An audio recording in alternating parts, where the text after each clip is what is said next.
I think the definition of greatness is to inspire the people next to you. I think that's what greatness is or should be. It's not something that lives and dies with one person. It's how can you inspire a person to then in turn inspire another person that then inspires another person. And that's how you create something that I think lasts forever. Yeah. And I think that's our challenge as people, is to figure out how our story can impact others and motivate them in a way to create their own greatness. There's a quote from one of my English teachers at Lower Merion named Mr. Fisk. He had a great quote that said, "Rest at the end, not in the middle." And that's something I always live by. You know, I'm not gonna rest, I'm gonna keep on pushing now. There are a lot of answers that I don't have, even questions that I don't have. But I'm just gonna keep going. I'm just gonna keep going, and I'll figure these things out as we go, right? And you just continue to build that way. So I try to live by that all the time. And what brings you the most joy right now? Being with my family. Really? That is, man, that is the most fun. It's just, you know, it's hanging out with them all summer, being able to like do things that I ordinarily couldn't do. Yeah. Because of training, because of season and stuff like that. So being around them and watching Bianca grow up, because there are a lot of things that I miss with Natalia and Gianna because I was playing. So being there every day with them is so much fun, man. So it brings me the most joy. What does love feel like?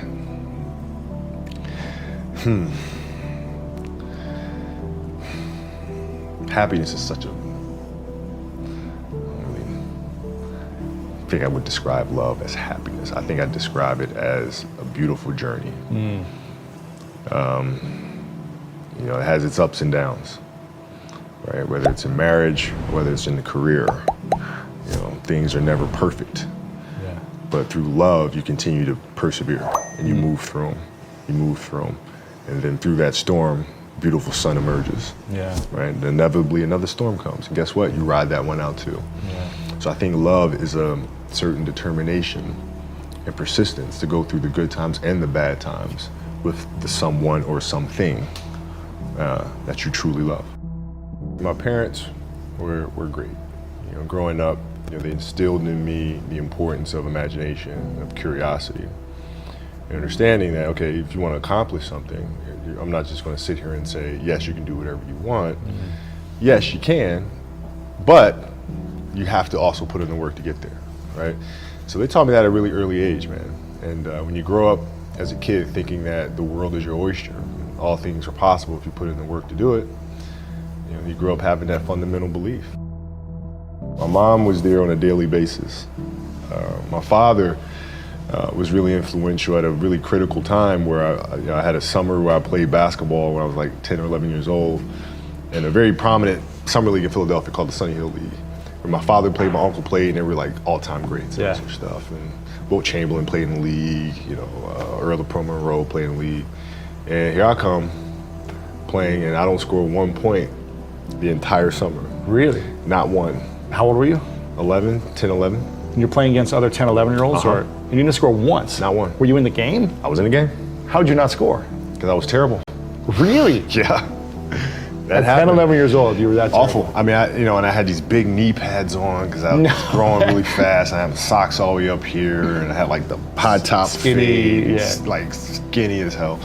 And I scored not a free throw, nothing, not a lucky shot, not a breakaway layup, 0 points. And I remember crying about it and being upset about it. And my father just gave me a hug and said, listen, whether you score 0 or score 60, I'm gonna love you no matter what. Wow. Now that is the most important thing that you can say to a child. Because from there, I was like, okay, that gives me all the confidence in the world to fail. I have the security there. But to hell with that, I'm scoring 60. Let's go. Right. And from there, I just went to work. And I stayed with it, and I kept practicing. You know, when you're in this culture in our society, you can do some phenomenal things individually, but they'll never reach their full potential unless you do them collectively. And you have to figure out how to do that. The challenge for me was always compassion and empathy. I think about 2009, things started changing for me. I started really making a conscious effort to better understand. And that doesn't mean, you have compassion and empathy so you go soft on them. It's more like you put yourself to the side and you put yourself in their shoes and understand what they're feeling. And then you have to make certain decisions of, okay, what buttons do I need to push for this player to get them to the next level? So it's not sit around and it's all happy-go-lucky type of thing. Your leader, your job is to get the best out of them, even if they may not like it at that time. One of the things that I had to learn is how to get the best out of my teammates. Yeah. And most people think it's a simple thing, pass them the ball. But that's not how you make guys better. You have to really affect their behavior. How do you do that?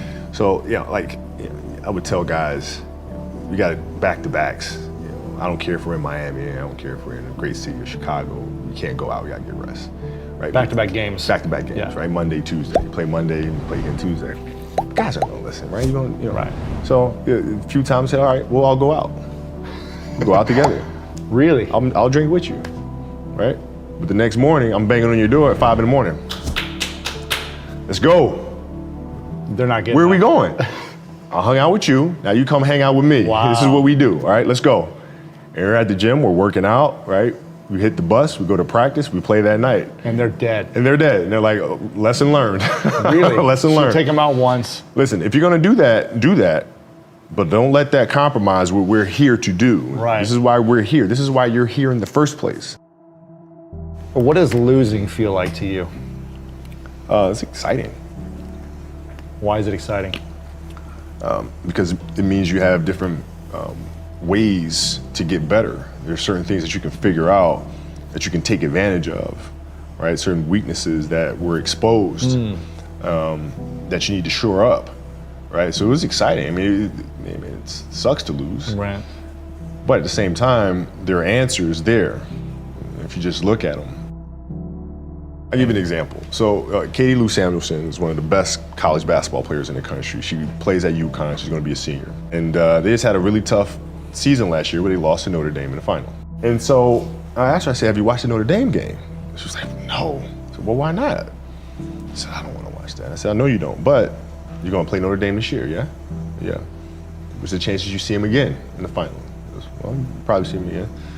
I said, well, you can't show up and play them without knowing why you lost that one, right? So, the mistakes that you've made in that game, you have to do the hard stuff and watch that game and study that game to not make those mistakes over and over again just because you weren't brave enough to face it. So she came down to the office. I brought her down to the office and we sat down, we watched that game together. Wow. Right? And you gotta deal with Face it. You gotta deal with it. Face it, learn from it. When you play for 20 years, I played for 20 years, you reach a certain level, you're like, okay, wait a minute, I have to start again at the base of a mountain and try to climb the top of this mountain. First of all, what mountain am I climbing? I don't even know, like, what the hell am I gonna be doing? And it's very scary. It's very scary. Even for you? Oh, absolutely. Wow. Absolutely. And the thing that helped me actually was hurting my Achilles, because that forced me to sit there and say, okay, the day could be today that your career is over. Now what do? You have these ideas about doing something with your life after basketball, but what if today is the day that's it? Now what do you do? So I had all this time sitting there with my Achilles injury and contemplating and thinking, and I said, I better get to work. Wow. That was that. The mentality book is really about process and craft. I've broken the book up into 2 sections. And process is really about the process of preparing, through injury, recovery, studying of the game. And then the craft is the actual performance and the tactics. And so a lot of things that I learned through the game were through photos. You can look at a photo and see like a player making a move, and look at the angle of his feet, look how he's using his hands on defense, and I can really break down things to the smallest detail through that. And that's what you'll see in this book. I mean, it's really a basketball Bible. You'll see how I break things down, like how I'm looking at things to the smallest of detail. Yeah. And that's the best way to understand how to have that kind of mentality, is to ask questions, then find answers. And then that leads to more questions, and you find more answers, and that's what the book is. So how can we teach our children what it means to work hard? Well, you do it through training, right? So when I get up in the morning, my daughter goes with me. 4 a.m.? 4 a.m. My 15-year-old goes with me. She goes with me before school, and it becomes a daddy-daughter thing. That's cool. She just got her permit, right? So she drives in the morning. It becomes a cool thing, right? But through that process, she understands the value of hard work and things taking time. And the same thing with my 12-year-old, right? right? She practices every day, right? And so it's through those behaviors is where I find the motivation to do it.